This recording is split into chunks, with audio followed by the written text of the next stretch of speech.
اللہ کے ہاں آخرت میں عزت ملنا عزت ہے. جو انسان اللہ کے ہاں عزت پائے وہ عزت والا ہے.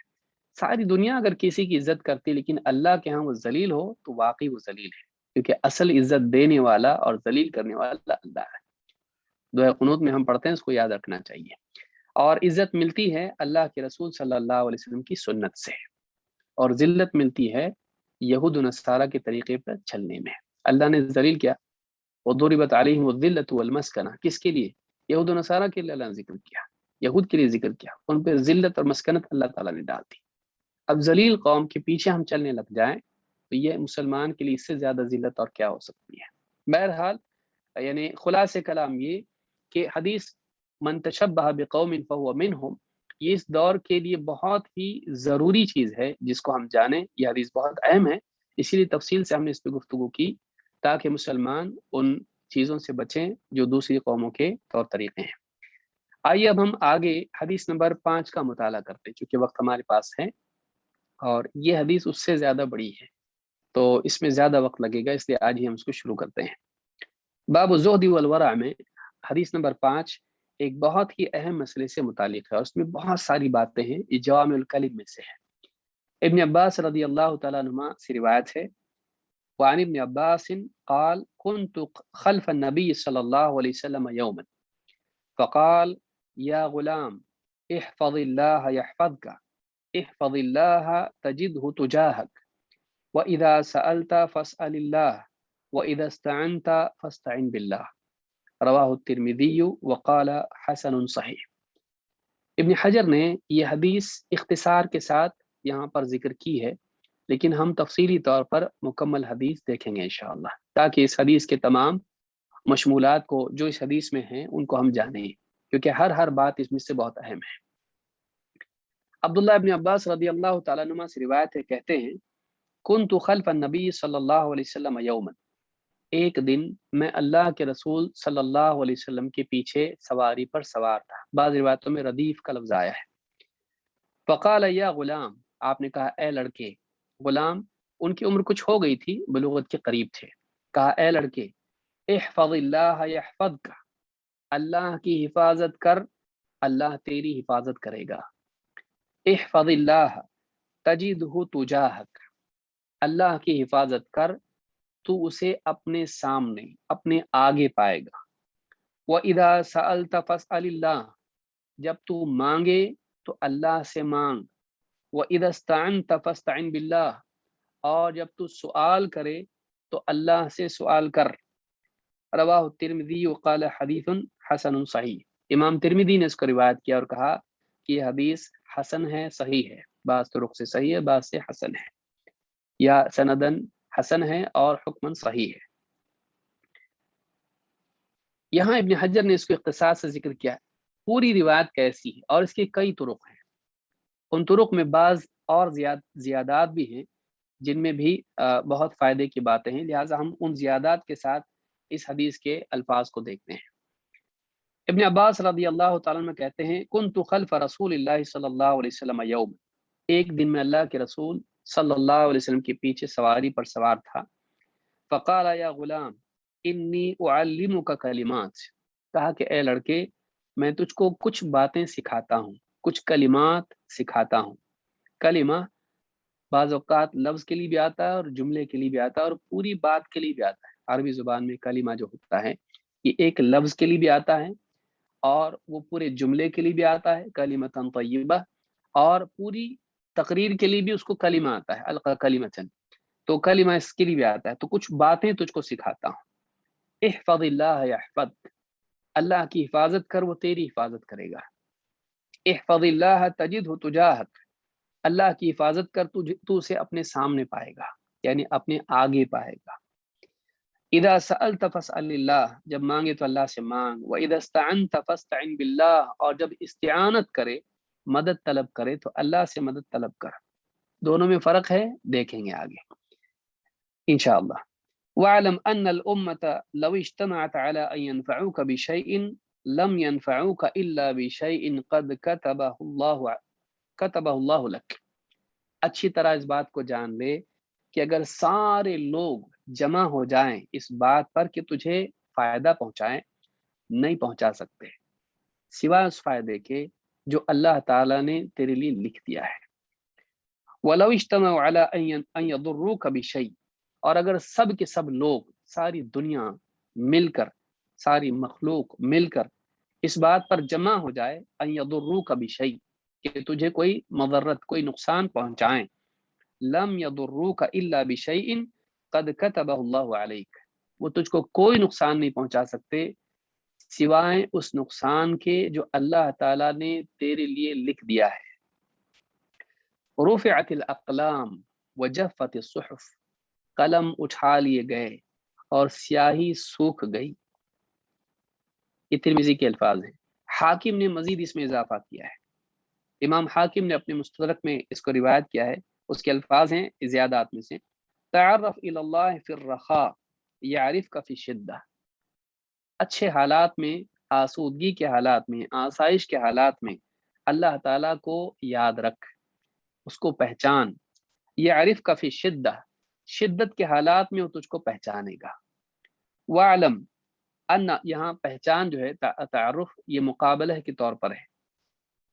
وعلم ان ما اصابک لم یکن لیخطئک، اس بات کو اچھی طرح سے جان لے کہ جو چیز تجھ کو پہنچی ہے وہ چوکنے والی نہیں تھی، اچھائی، برائی، راحت، تکلیف جو پہنچی وہ چوکنے والی، مس ہونے والی نہیں تھی۔ وما اخطاک لم یکن لیصیبک، اور جو چیز تجھ سے چوک گئی، نہیں ملی یا مصیبت نہیں پہنچی، بچ گیا، وما اخطاک لم یکن لیصیبک، وہ تجھ کو مصیبت پہنچنے والی نہیں تھی، وہ چیز ملنے والی نہیں تھی، جو ملا وہ چوکنے والا نہیں تھا، جو چوک گیا وہ ملنے والا نہیں تھا۔ امام احمد نے جو روایت کی ہے اور ابن ابی عاصم نے بھی اس کو روایت کیا، اس کے الفاظ کیا ہے، یہ الگ سے اور ایک روایت میں زیادتی ہے، کیا ہے؟ وَعْلَمْ أَنَّ النَّصْرَ مَعَ الصَّبْرِ، اچھی طرح جان لے کہ مدد صبر کے ساتھ ہے، نصرت اللہ کی مدد صبر کے ساتھ ہے۔ وَأَنَّ الْفَرَجَ مَعَ الْكَرْبِ، اور کشادگی تکلیف کے ساتھ ہے، رنج و الم اور کرب کے ساتھ ہے، دکھ کے ساتھ ہے۔ اس کو فرج را کے فتحہ کے ساتھ پڑھنا چاہیے، جزم کے ساتھ نہیں۔ وَأَنَّ مَعَ الْعُسْرِ يُسْرًا، اور اس بات کو بھی یاد رکھ کہ وَأَنَّ مَعَ الْعُسْرِ يُسْرًا، کہ تنگی کے ساتھ آسانی ہے، مشکل کے ساتھ آسانی ہے۔ یہ سارے طرق ہیں جس میں یہ ساری باتیں بیان ہوئی، اور بہت اہم باتیں ہیں جو انسانی زندگی کے اعتبار سے اور باب الزہد والورع کے اس باب میں ایک بہت اہم نصیحت ہے، اور اس کے کئی یعنی اجزاء ہیں جن میں خلاصہ یہ ہے کہ بندہ اللہ سے جڑا رہے اور اللہ پر اعتماد رکھے، اللہ ہی کی طرف رجوع کرے اور اللہ کے فیصلوں پر راضی رہے۔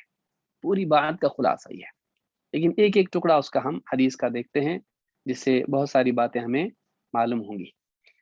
سب سے پہلی بات تو یہ کہ اللہ کے نبی صلی اللہ علیہ وسلم نے ابن عباس کو، جو کہ بہت ہی کم عمر بچے یا نوجوان تھے، قریب اسی عمر کے تھے، ان کو یہ نصیحت کی اکیلے میں، اپنے ساتھ سواری پر جب تھے تب نصیحت کی۔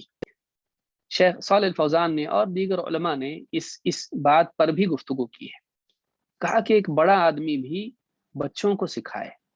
بعض لوگ اس بات سے بچتے ہیں کہ چھوٹے لوگوں کو کون بولے، بچوں کو کون بات کرے، بچوں کو کون سکھائے، وہ کسی اور کا کام ہے، نہیں، بلکہ ایک انسان جو چاہے علم میں کتنا ہی بڑا کیوں نہ ہو، اگر چھوٹے بچے کو بھی تلقین وہ کرتا ہے، نصیحت کرتا ہے، تو اس سے وہ چھوٹا نہیں ہو جاتا، بلکہ وہ زیادہ اچھے طور پر اس کو سمجھا سکتا ہے اپنے علم اور تجربے کی بنیاد پر۔ تو اس سے معلوم ہوتا ہے کہ اللہ کے نبی صلی اللہ علیہ وسلم کتنا اہتمام کرتے تھے لوگوں کو تعلیم دینے کا، نہ صرف آپ بڑوں کو سکھاتے تھے بلکہ بچوں کو بھی جب موقع آپ کو ملتا آپ ان کو بھی دین کی باتیں سکھاتے تھے۔ آپ دیکھیے یعنی عمر ابن سلمہ رضی اللہ تعالیٰ عنہ کو آپ نے کیا کہا؟ اے بچے، اپنے دایاں سے کھا، اپنے سامنے سے کھا، بسم اللہ کہہ کے کھا۔ اور بھی کئی صحابہ ہیں جو کم عمر تھے، اللہ کے نبی صلی اللہ علیہ وسلم انہیں دین کی باتیں سکھاتے تھے۔ اس حدیث سے بات معلوم ہوتی ہے، اور اس کے جو اجزاء ہیں، مشمولات ہیں، ان کو دیکھ کے سمجھ میں آتا ہے کہ کم عمری میں بچوں کو اللہ پر بھروسہ رکھنے والا بنانا چاہیے۔ ان کے دل میں اللہ رب العالمین کے حکموں کی حفاظت کرنے کا جذبہ پیدا کرنا چاہیے. انہیں بتانا چاہیے کہ دیکھو جو اللہ چاہتا وہی ہوتا ہے، اللہ کے مقابلے میں کوئی بچا نہیں سکتا، اور اللہ بچانا چاہے تو کوئی نقصان نہیں پہنچا سکتا ہے، وہی ہوتا ہے جو اللہ چاہتا ہے. یعنی کم عمری سے بچوں کے دلوں میں یہ بات ڈالی جائے. انہیں ڈرانے کے لیے آپ بھوت سے ڈرائیں، اس کو جنات سے آپ اس کو ڈرائیں، اندھیرے سے ڈرائیں، ڈرپوک نہ بنائیں. انہیں اللہ سے ڈرنے والا بنائیں اور اللہ پر اعتماد کرنے والا بنائیں. جو چیز اس عمر میں بس جاتی ہے دل میں، وہ زندگی بھر باقی رہتی ہے. لہٰذا معلوم ہوا کہ کم عمری میں بچوں کو یہ چیزیں سکھائی جائیں. اور یہ چیزیں صرف کم عمری میں نہیں بلکہ سب لوگوں کے لیے ہے. سب سے پہلا حصہ اس کا کیا ہے؟ احفظ اللہ یحفظ، اللہ کی حفاظت کر، وہ تیری حفاظت کرے گا. یہاں پر اللہ کی حفاظت سے مراد کیا ہے؟ کیا اللہ تعالی ہماری حفاظت کا محتاج ہے ہم اللہ کی حفاظت کریں؟ نہیں، بلکہ یہاں اللہ کی حفاظت سے مراد اللہ تعالیٰ کے دین کی حفاظت ہے، اللہ کے حکموں کی حفاظت ہے، اللہ کی شریعت کی حفاظت ہے. اپنی زندگی میں اس کا لحاظ کرنا، اس کی پابندی کرنا، اس کو ضائع کرنے سے بچنا. جیسے اللہ تعالیٰ نے قرآن کریم میں فرمایا ان تنصر اللہ ینصرکم، اگر تم اللہ کی مدد کرو گے وہ تمہاری مدد کرے گا. مراد کیا ہے؟ اللہ ہماری مدد کا محتاج ہے. دوسرا جملہ خود بتا رہا ہے اللہ تمہاری مدد کرے گا. ہم اللہ کی مدد کے محتاج ہیں، اللہ ہماری مدد کا محتاج نہیں. لیکن یہاں پر اللہ کی مدد سے مراد کیا ہے؟ تم اللہ کے دین کی مدد کرو گے اللہ تمہاری مدد کرے گا. مراد اللہ کے دین کی مدد ہے. تو یہاں پر اسی طرح سے اللہ کی حفاظت کر، اللہ تیری حفاظت کرے گا. مراد اللہ کی حفاظت نہیں ہے، مراد اللہ کے دین کی حفاظت ہے.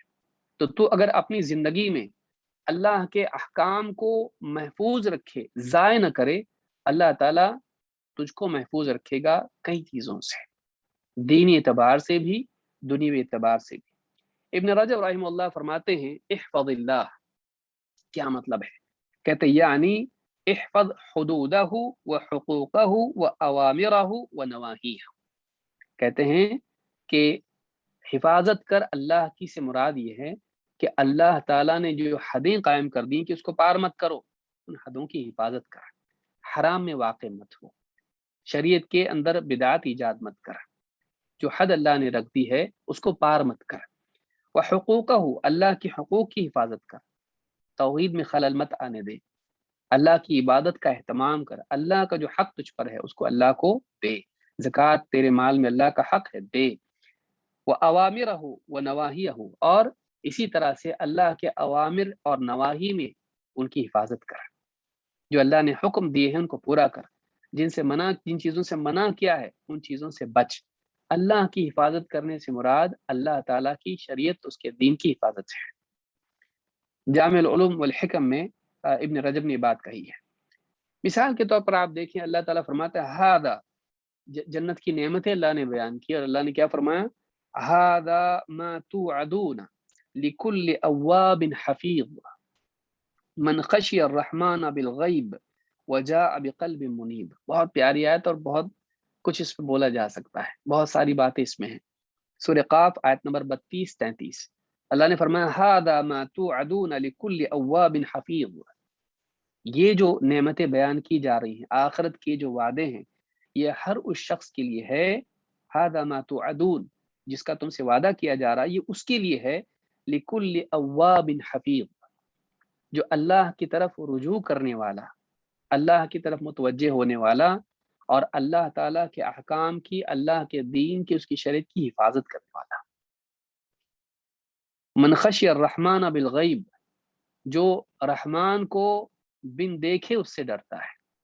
اس نے دیکھا نہیں اللہ کو لیکن بن دیکھے اللہ سے ڈرتا ہے، کھلے چھپے ہر حال میں اللہ سے ڈرتا ہے. وجاء بقلب منیب، اور ایک ایسے دل کے ساتھ اللہ کے پاس آئے جو انابت رکھتا ہو، جس میں اللہ کی طرف رجوع ہو. تو یہاں پر آپ دیکھیں گے کہ اللہ نے فرمایا کہ اواب حفیظ اس کو کہا گیا. حفیظ کون ہے؟ جو اللہ کی شریعت کی حفاظت کرے. جیسے مثال کے طور پر سورہ المعارج میں اللہ نے فرمایا آیت نمبر 34-35 میں، آپ اس کو تفصیل سے دیکھیں اس کے ضمن میں، تو اس میں اللہ نے فرمایا والذین هم علی صلاتهم یحافظون. اللہ کے نیک بندے کون ہیں؟ جو اللہ تعالیٰ نے جو ان پر نماز مقرر کی ہے اپنی نماز کی حفاظت کرتے ہیں۔ تو معلوم ہے کہ اللہ نے جو امر صلاح نماز ان کے اوپر لازم کی ہے، فرض کی ہے، تو اس نماز کی حفاظت کرتے ہیں۔ حافظوا علی الصلوات والصلاۃ الوسطی، نمازوں کی حفاظت کرو، خصوصاً درمیانی نماز یعنی عصر کی نماز کی۔ تو اللہ نے جن چیزوں کو فرض کیا ہے ان کی حفاظت کر، اللہ تیری حفاظت کرے گا۔ اسی طرح سے سورہ التوبہ آیت نمبر 112 میں اللہ نے فرمایا والحافظون لحدود اللہ وبشر المؤمنین، بہت ساری صفات ان کی بیان کی اور کہا والحافظون لحدود اللہ، اللہ کی حدوں کی حفاظت کرنے والے۔ تو اے نبی ایمان والوں کو خوشخبری سنائیے، اللہ کی حدوں کی حفاظت کیا ہے؟ اللہ تعالیٰ نے شریعت میں جو حدیں مقرر کی ان کو پار نہ کیا جائے، چاہے وہ اوامر کے اعتبار سے ہو یا نواہی کے اعتبار سے۔ مثال کے طور پر شریعت میں حد ہے کہ ہم چہرہ وضو میں، چھوٹی مثال دیکھیے، سادہ مثال، کہ وضو میں ہم 3 سے زیادہ بار چہرہ ہاتھ پاؤں نہ دھوئیں۔ اب اس حد کی رعایت کرنا چاہیے، اس کو پار نہ کیا جائے۔ یا اسی طرح سے اللہ تعالیٰ نے حدیں رکھی ہیں کہ ایک آدمی حرام میں واقع نہ ہو، اس کو ہم تفصیل سے سمجھ چکے ہیں۔ اللہ شراب پینے سے منع کیا، جوئے سے منع کیا، جھوٹ بولنے سے، غیبت سے، شرک سے اللہ نے منع کیا، بدعات سے اللہ نے منع کیا۔ تو ان برائیوں میں ہم واقع نہ ہوں، اور رکنے کے لیے کہا گیا ہے اس سے پار نہ جائیں، ممنوعات پہ داخل نہ ہوں، اور مأمورات میں بھی اپنی طرف سے اضافہ نہ کریں، جس چیز سے منع کیا ہے اس کا ارتکاب نہ کریں۔ تو یہ ساری چیزیں جو ہیں یہ اللہ کی حفاظت کا سے مراد یہ ہے کہ اللہ تعالیٰ کی شریعت کی حفاظت کر، اس کے اوامر کی حفاظت کر، اس کے نواہی کے سلسلے میں اللہ کے حکم کی حفاظت کر، لاپرواہی مت برت۔ کیا ہوگا؟ یحفظ کا، اللہ تیری حفاظت کرے گا۔ معلوم ہے کہ ہماری حفاظت جب کب ٹوٹتی ہے؟ جب ہم اللہ کے دین کی حفاظت نہیں کرتے ہیں، مصیبتیں بندے پر آتی ہیں، وہ غیر محفوظ محسوس کرنے لگتا ہے، دشمن اس پر ٹوٹ پڑتے ہیں، حالات بگڑتے ہیں۔ یہ کب ہوتا ہے؟ اس کے بہت سارے اسباب ہیں، جن میں سے ایک بہت بڑا اور مرکزی اور بنیادی سبب یہ ہے کہ جب تو اللہ کے دین کی حفاظت نہیں کرے، اللہ تیری حفاظت کیوں کرے؟ جب تو اللہ کے دین کی حفاظت نہیں کرتا ہے، تجھے اللہ کی پرواہ نہیں، اللہ کی مرضیات کی پرواہ نہیں، اللہ تیری پرواہ کیوں کرے؟ اللہ تعالیٰ تیرا لحاظ کیوں کرے؟ تو اللہ تعالیٰ کے دین کو بچانے کے لیے تیری زندگی میں کچھ نہیں، تو ہر حکم توڑنے پر تیار ہے، تلا ہوا ہے گویا کہ، تو اللہ تجھ کو کیوں بچائے مصیبتوں سے؟ تو اپنے دین میں مصیبتوں کو برداشت کیے ہوئے ہے، تیری زندگی کے بقیہ حصوں میں اللہ مصیبتوں سے تجھ کو کیوں بچائے؟ تو یہاں پر معلوم ہوا کہ اگر اللہ کی حفاظت تو کرے گا، اللہ تیری حفاظت کرے گا، یہ بدلے میں ہے، یہ ڈیفالٹ نہیں ہے، یہ ایسا نہیں کہ مفت میں تجھ کو ملے گا، کہ تیرے اندر کوئی خاص بات ہے کہ اللہ تیری حفاظت کرے۔ کیوں کرے اللہ تیری حفاظت؟ اللہ تیری حفاظت تب کرے گا جب تو اللہ کے دین کی حفاظت کرے۔ اس سے وہ بنیادی نقطہ ہم کو ملتا ہے جو مسلمانوں کی بقا اور ان کی حفاظت کا ضامن ہے، وہ یہ کہ مسلمان اللہ کے دین کی حفاظت کریں، اللہ ان کی حفاظت کرے گا۔ وہاں سے ہم کو شروعات کرنی چاہیے، ہم اپنی زندگی میں دیکھیں کہ ہم نے کیا ضائع کیا ہے، وہاں ہم اپنی اصلاح کریں، اللہ ہماری حفاظت کے اسباب غیب سے پیدا کرے گا۔ ابن رجب رحمہ اللہ فرماتے ہیں اللہ تیری حفاظت کرے گا کا کیا مطلب ہے؟ کہتے ہیں یحفظ کا یعنی ان من حفظ حدود اللہ وراعى حقوقه حفظه اللہ فإن الجزاء من جنس العمل۔ کہتے ہیں کہ جو انسان اللہ کی حدوں کی حفاظت کرتا ہے اور اللہ تعالیٰ کے جو حقوق اس پر ہیں ان حقوق کی حفاظت کرتا ہے، ان کی رعایت کرتا ہے، تو نتیجے میں اللہ تعالیٰ بھی اس کی حفاظت کرتا ہے، اس لیے کہ جزا عمل ہی کے جنس سے ہوتی ہے۔ ہمارے کہتے ہیں جیسی کرنی ویسی بھرنی، جیسا تیرا عمل ہوگا ویسا بدلہ ملے گا، جیسا کرو گے ویسا بھرو گے۔ تو انسان کا جس قسم کا عمل بندہ کرتا ہے اس قسم کا بدلہ اللہ کی طرف سے اس کو ملتا ہے۔ تو اگر وہ دین کی حفاظت کرے اللہ اس کی حفاظت کرے گا، لہذا جزا جنس عمل میں سے ہوتی ہے۔ اس تعلق سے ابن الملقن رحمہ اللہ فرماتے ہیں احفظہ بالطاعۃ یحفظک بالرعایہ، اللہ تعالیٰ کی حفاظت کر اس کی طاعت سے، اللہ تیری حفاظت کرے گا رعایت سے، یعنی اللہ تیری نگرانی کرے گا، تیرے حالات اللہ تعالیٰ دیکھ رہا ہے، اللہ تعالیٰ تجھ کو ہر مصیبت بلا سے بچائے گا، تیری رعایت کرے گا، تیرے تمام امور کی رعایت کرے گا۔ تو اللہ کے دین کی حفاظت کر طاعت کے ذریعے سے۔ اللہ کے دین کی حفاظت کیسے ہوتی؟ آپ بہت ساری دعائیں کیوں بھول جاتے ہیں؟ پڑھتے نہیں۔ دھیرے دھیرے زندگی سے دین کیوں نکل جاتا ہے؟ علم کیوں ضائع ہوتا ہے؟ عمل چھوٹ جاتا ہے، علم بھی نکل جاتا ہے۔ علم کے ضائع ہونے کا ذریعہ، دین کے ضائع ہونے کا ذریعہ بے عملی ہے۔ تو اپنی زندگی میں اللہ کے دین پر عمل کرنا شروع کر، دین کی حفاظت اپنے آپ ہو رہی۔ تیرے عمل کے ذریعے سے دین باقی رہتا ہے، تیرے عمل کے ذریعے سے دین زندہ ہے۔ تو عمل کے ذریعے سے دین کی حفاظت کر، اللہ تعالیٰ اپنی نگرانی سے تیری حفاظت کرے گا۔ المعین علی تفہم الاربعین میں ابن الملقن کہتے ہیں، آپ دیکھیے قرآن کریم میں اللہ تعالیٰ فرماتا ہے فاللہ خیر حافظا وہو ارحم الراحمین۔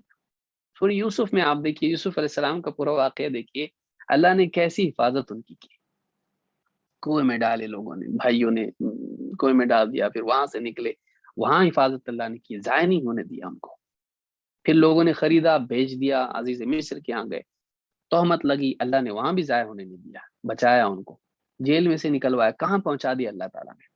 اللہ تعالیٰ نے فرمایا فاللہ خیر حافظا، اللہ تعالیٰ بہترین، سب سے بہتر حفاظت کرنے والا ہے، وہو ارحم الراحمین، اور وہ سارے رحم کرنے والوں سے زیادہ رحم کرنے والا ہے۔ دو باتیں ہیں، حفاظت اور ترحم۔ وہ مضرت سے تجھ کو بچائے گا، تیری مصیبتوں سے، پریشانیوں سے، خطرات سے تجھ کو محفوظ رکھے گا۔ اور کون ہے جو اللہ سے اچھا تجھ کو تیری حفاظت کر سکے؟ حکومت، body guards, technology, knowledge, system, جتنی چیزیں تو شمار کر دے، اللہ سے بڑھ کے تجھ کو اور کوئی نہیں بچا سکتا۔ اللہ کے رسول صلی اللہ علیہ وسلم نے ابو بکر صدیق سے کیا کہا تھا کہ اے ابو بکر، ان دو کے بارے میں تیرا کیا کہنا جن کا تیسرا اللہ ہو؟ اللہ اگر حفاظت کرنے والا ہو تو کوئی کچھ بگاڑ نہیں سکتا ہے۔ تو یہاں پر کہا فاللہ خیر حافظا، سارے حفاظت کرنے والوں میں سب سے بہترین حفاظت کرنے والا اللہ ہے، وہو ارحم الراحمین، اور نہ صرف یہ کہ تیری حفاظت کرے گا، وہ تجھ پر رحم بھی کرے گا، اپنی عطائیں تجھ پر لٹائے گا۔ وہو ارحم الراحمین، وہ بڑا رحم کرنے والا ہے۔ اس سورہ یوسف میں آیت نمبر 64 میں اللہ نے فرمایا۔ اسی طرح سے اللہ نے فرمایا لہ معقبات من بین یدیہ ومن خلفہ یحفظونہ من امر اللہ۔ انسان کے سلسلے میں اللہ نے کہا اس کے آگے پیچھے اللہ کی طرف سے فرشتے ہوتے ہیں، معقبات، جو بدل بدل کے آتے ہیں، لہ معقبات من بین یدیہ ومن خلفہ، اللہ کی طرف سے فرشتے ہوتے ہیں آگے پیچھے، یحفظونہ من امر اللہ، اللہ کے حکم سے اس کی حفاظت کرتے ہیں۔ حفاظت اللہ کی طرف سے ہوتی ہے، تو اپنی بد عملی سے اس حفاظت کو اپنے لیے معطل مت کر۔ پھر اللہ تعالیٰ پھر فرشتے ہٹ جاتے ہیں، جب اللہ کی طرف سے حکم آتا ہے وہ حفاظت نہیں کرتے ہیں، لیکن حفاظت اللہ کے حکم سے کرتے رہتے ہیں۔ اللہ جب چاہتا ہے کہ اس کو مصیبت میں ڈال دے، پھر دشمن، چھوٹا سے چھوٹا دشمن بھی اس کو بڑا نقصان اور بڑی تکلیف پہنچا دیتا ہے، اللہ کی حفاظت ہٹ جاتی ہے۔ مسلمان کو چاہیے کہ وہ اللہ کی حفاظت میں جیے، دوسروں کو خوش کر کے ان کی حفاظت کی چاہت نہ کرے۔ اس سورہ رعد میں آیت نمبر 11 میں اللہ نے فرمایا، یا اسی طرح سے اللہ نے تقوی پر اپنی طرف سے حفاظت اور مصیبت سے نجات کا وعدہ کیا ہے۔ اللہ نے فرمایا وَمَن يَتَّقِ اللَّهَ يَجْعَل لَّهُ مَخْرَجًا وَيَرْزُقْهُ مِنْ حَيْثُ لَا يَحْتَسِبُ، جو کوئی اللہ سے ڈرتا ہے، تقوی پرہیزگاری اختیار کرتا ہے، اللہ تعالیٰ مصیبت سے نکلنے کا اس کو راستہ بناتا ہے اور ایسی جگہ سے رزق دیتا ہے جہاں سے اس کا گمان نہ ہو۔ سورہ طلاق آیت نمبر 2-3۔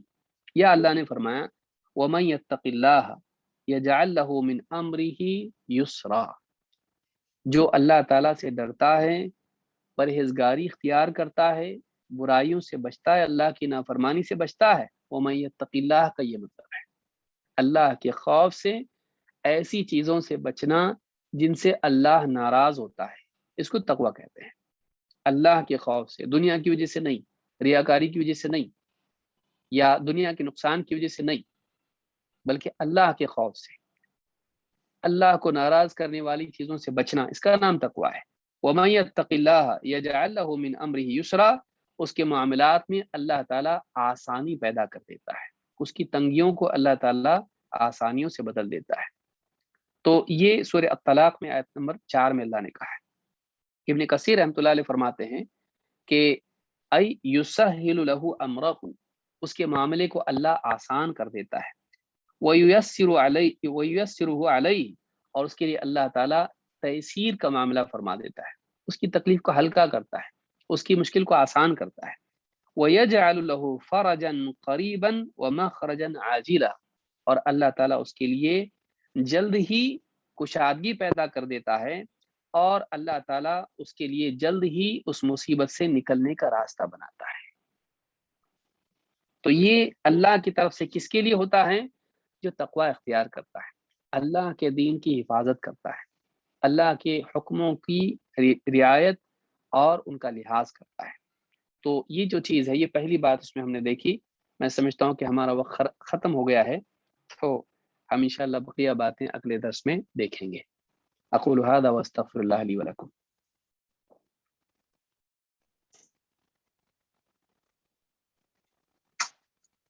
اللہ تعالیٰ شیخ محترم کو جزائے خیر عطا فرمائے۔ بڑی قیمتی باتیں دونوں حدیث کی شرح میں سننے کو ملی ہیں، مزید کچھ کہنے کی ضرورت نہیں ہے۔ اللہ تعالیٰ ہم سب لوگوں کو اپنے دین کی حفاظت کی توفیق دے، اور اللہ تعالیٰ ہم سب مسلمانوں کی پوری دنیا میں جہاں بھی حفاظ فرمائے۔ آپ لوگوں سے یہ درخواست میں بار بار کرتا ہوں کہ اس پروگرام کا زیادہ زیادہ اعلان کریں، تاکہ زیادہ زیادہ لوگ اس سے فائدہ اٹھائیں اور اللہ تعالیٰ کے دین کا، خالص اسلام کا علم حاصل کریں۔ اور یہ بھی درخواست ہم کرتے ہیں کہ اللہ تعالیٰ ہم سب لوگوں کو جو کچھ سنتے ہیں ان پر عمل کرنے کی توفیق دے، اور ان تمام باتوں کو شیخ کی مغفرت کا، درجات کی بلندی کا اور شیخ کی حفاظت کا ذریعہ بنائے، اور اللہ تعالیٰ شیخ کی حفاظت کرے، اور اللہ تعالیٰ ہمیں توفیق دے کہ ہم شیخ کے دروس سے اس طریقے استفادہ کرتے رہیں۔ انہی باتوں کے ساتھ مجلس کے اختتام کا اعلان کیا جاتا ہے۔ جزاکم اللہ خیر، وصلی اللہ علی محمد وعلی آلہ وصحبہ اجمعین، والسلام علیکم ورحمۃ اللہ وبرکاتہ۔ انشاءاللہ آنے والے جمعہ کو پھر شیخ کے ساتھ آپ سب لوگوں کی ملاقات ہوگی۔ جزاکم اللہ خیر۔